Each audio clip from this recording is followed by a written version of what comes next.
चूनिया कंगनपुर बाजार मंडी अहमदाबाद रोड के रास्ते में लगा बैरियर आवाम के लिए वबाले जान बन गया। बैरियर सुबह से लेकर शाम तक बंद रखा जाता है, जहां से एम्बुलेंस, गर्ल्स स्कूल वैन और दीगर छोटी गाड़ियों का गुजरना नामुमकिन है।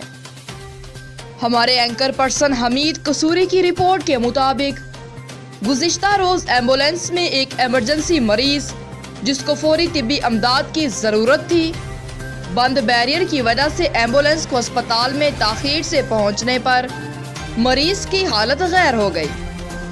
फ्लोर मिल्स से आने वाली आटे की गाड़ियों को भी इस मुश्किल का सामना करना पड़ता है, जिससे ताजिर बरादरी भी सरापा एहतजाज है। अवाम ने बिलबिलाते हुए डीसी कसूर और असिस्टेंट कमिश्नर चूनिया से बैरियर को ख़त्म करने का मुतालिबा कर दिया। इरफान अशरफ, नुमाइंदा फास्ट न्यूज़, चूनिया।